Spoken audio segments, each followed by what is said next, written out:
Ya, selamat siang, selamat malam, kalau yang nonton malam. Assalamualaikum, nama saya Akhlis, biasa dipanggil Acik. Saya koordinator atau ketua komunitas stand up Ibnu Kudus, sekaligus guru bahasa Indonesia di SMP Kanisius Kudus. Ya. Menjaga koneksi dengan ikut IO atau WO, kadang MC dan lain-lain. Saya MC tahun 2010, WO juga mulai tahun 2013.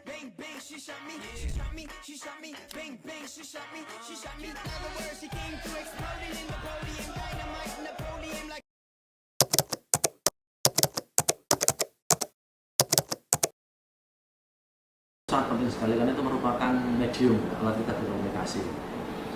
Alat komunikasi itu kan bagi saya pribadi seperti pisau. Kita bisa menggunakan pisau itu untuk berguna ataupun menyakiti orang lain.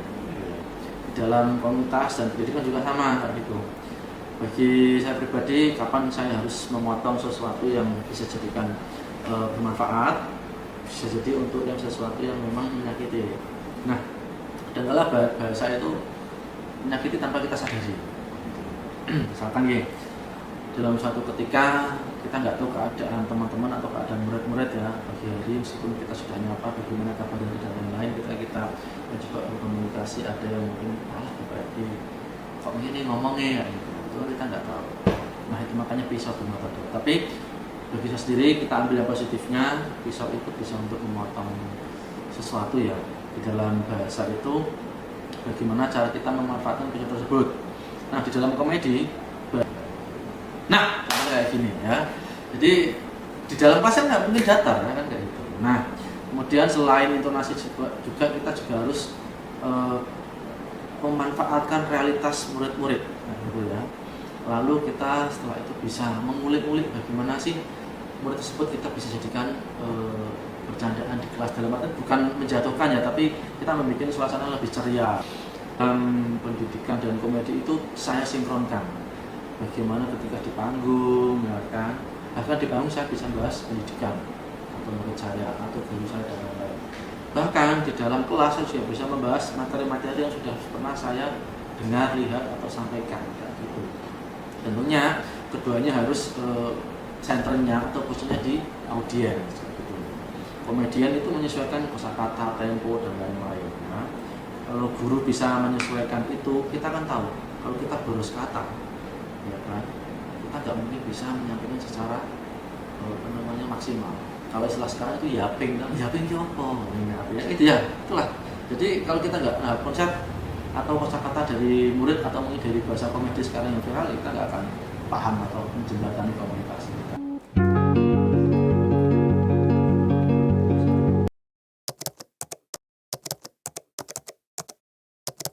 Banyak menggunakan teknik-teknik atau cara berstand up dalam mengajar ya. Meskipun kadang ada kala murid yang menganggap saya itu tanpa batasan, misalnya di kelas itu menganggap teman, ya nggak apa-apa, aku malah senang. Coba nanti kalau nggak percaya sama teman-teman murid dan lain-lain itu menganggap saya seperti apa. Bahkan saya lebih suka yang boundariesnya itu kencang. Misalkan nih, dalam dunia stand up itu kan ketika masuk itu harus sudah bisa menarik. Ketika saya ngajar juga begitu. Ya kan ngajar masuk kelas, masuk pintu, ya selamat pagi kayak gitu. Bosen ya, misalkan masuk kelas. Saya kadang-kadang ngintek dulu, kepala dulu atau apa, itu kan bikin mereka, ada apa aja gitu, ya kan. Terus ketika saya ngajar itu juga tidak melulu harus buku pelajaran, misalkan ya bab ini ya, halaman ini, sekian kita bahas ini, enggak. Biasanya saya cerita dikit lah, misalkan apa yang ada di FYP kalian apa sih, kayak gitu. Misalkan kemarin yang apa itu, Yarobun itu loh atau apa itu, Yara itu jenis apa itu kan. Kemudian saya bercanda, siapa yang kalian setelah nonton FYP ini kalian nggak berdoa tapi malah bilang ya Rabun, nembok banget gitu, itu kan bikin bagi mereka itu seru. Tapi bagi orang tua, mohon maaf, orang tua saya masih menganggap muda ya, biasa aja gitu. Tapi bagi mereka bener-bener di FYP saya tuh ngeri gitu loh, kekuatan mereka itu.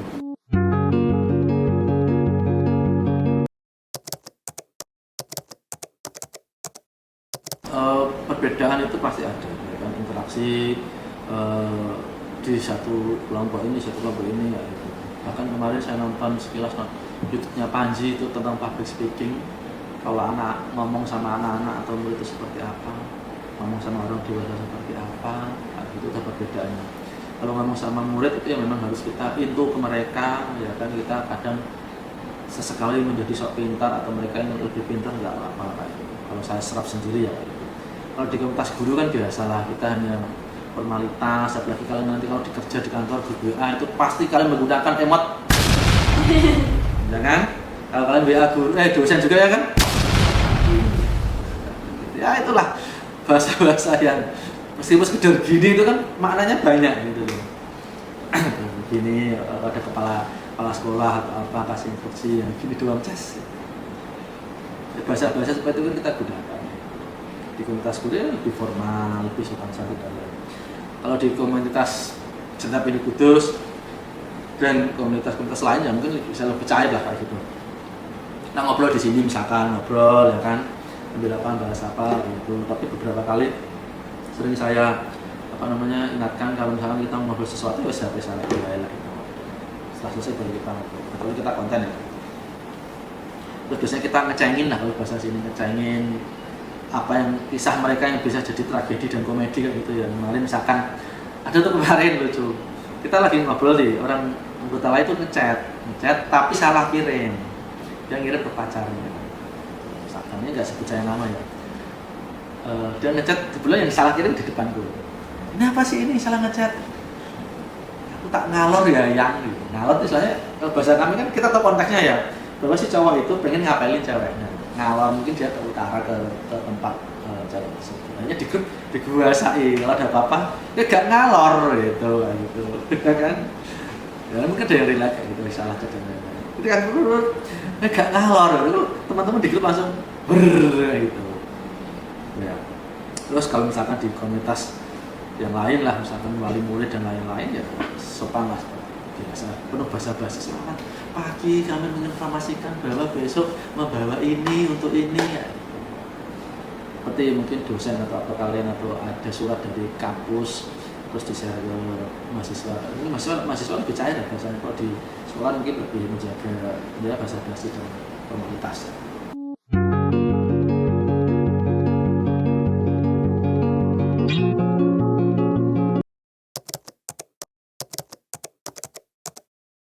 Mungkin outputnya sama, ketika kita berkomunikasi kan outputnya sama. Apa yang kita omongkan, lawan bicara kita atau mitra bicara kita itu paham, sama ya. Gitu. Mirip keduanya sama-sama membangun relasi sosial. Gitu. Tapi tujuan akhirnya berbeda. Misalkan kalau komedi itu membuat penonton lebih dan lain-lain paham, kalau murid mungkin paham materi dan lain-lain.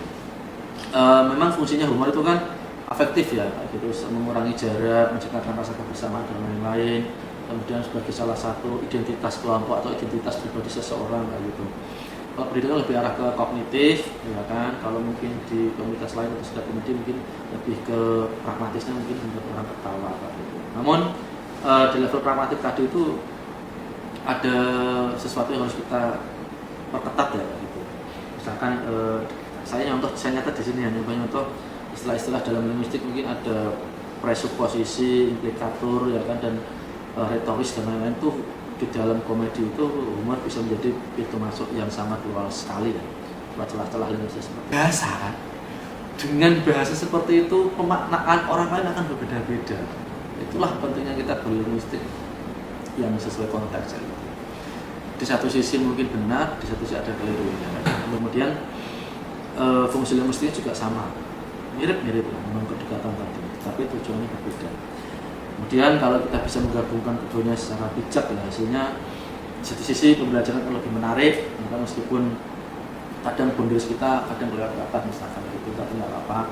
Bagi beberapa orang memang pengen dekat dengan murid, ada yang memang pengen menjaga jarak gitu. Bahkan di komunitas juga ada memang komunikasinya pengen seperti apa sih, bahwa orang tuh harus punya leadership, orang harus punya kedekatan dengan anggota dan lain-lain gitu. Kalau saya kan pribadi ketua lebih ke humasnya, saya pribadi lebih ke jaga dengan sana, jaga dengan sana. Kalau wakil saya itu lebih ke dalam, lebih intern anggota. Jadi pada bapak sama anggota saya tanya wakil saya.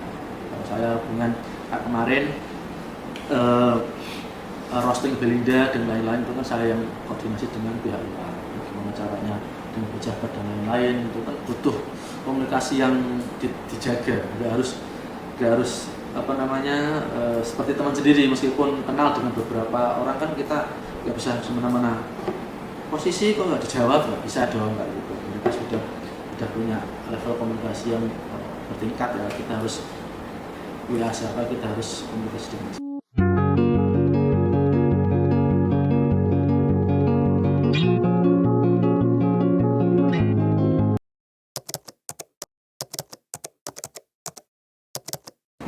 Oh iya, pasti Belinda ya, memang kami pernah dua kali bikin acara dengan Mbak Belinda, bukan kami ya. Yang pertama dulu sebelum pemilihan ya, kita sudah membuat surat terbuka untuk dua paslon yang respon Mbak Bel, bahkan kita restu pertama. Dulu itu lebih ke pribadinya dia, dan sekarang kita lebih restu ke kebijakan dia. Seperti itu. Tidak, anggota DPR yang lain itu ada Ko Valeri ya, kemudian ada Mas Andika.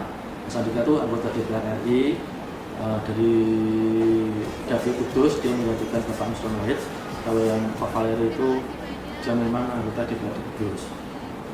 Keduanya sebenarnya kita pengen posting karena sebelum bulan ini kan viral anggota DPR ya yang kebijakan itu sangat masuk sekali. Konteksnya itu sangat masuk. Kenapa kita bikin itu ya, karena memang lagi hangat-hangatnya itu. Sekaligus kita bikin kritik di HUT Kudus yang ke-47 kalau nggak salah ya, gitu. Sama Palestina Buabuk dan kebijakannya, dan dengan apa istilahnya balutan dia di medsos. Paham ya kata balutan ya, bagaimana dia branding di.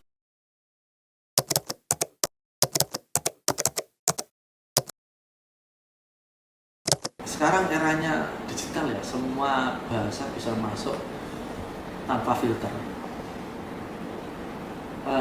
Pilih diksi yang memang benar-benar kalian pahami, atau memang kita pilih diksi yang menurut kita tahu outputnya seperti apa. Karena plus minusnya adalah, plusnya kita bisa makin banyak tahu istilah-istilah.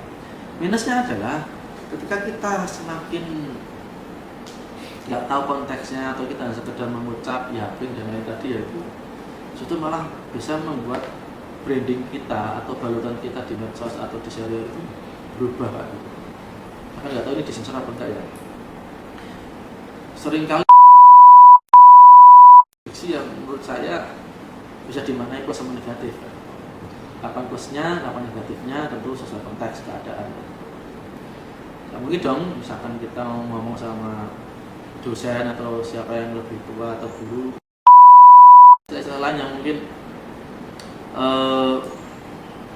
masuk ke telinga kita ya, kapan kita harus memfilternya, kita masing-masing harus punya batasan itu.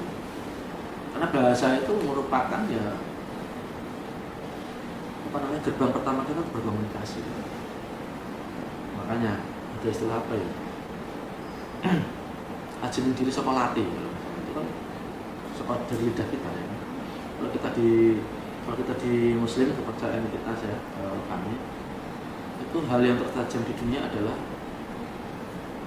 lisan. Hal yang tertajam itu adalah lisan. Ngomong keliru bikin. Nah, itu salah satu gerbang pertama kita untuk membuat bonding kita tadi ya. Apakah kamu dapat dipercaya atau enggak? Apakah orang ini dapat dijadikan tempat untuk curhat? Itu kan salah satu trustnya dari lisan. Contoh kemarin, murid akan percaya pada kita, pada guru, kalau guru itu trusted. Ketika dia ngobrol masalah pribadi, tapi kalau disebar orang lain, itu pasti murid akan, apa sih Pak, ini mau ember ini, yaping, jelas. Ya itulah salah satu contoh ya. Indonesia negara hukum. Assalamualaikum.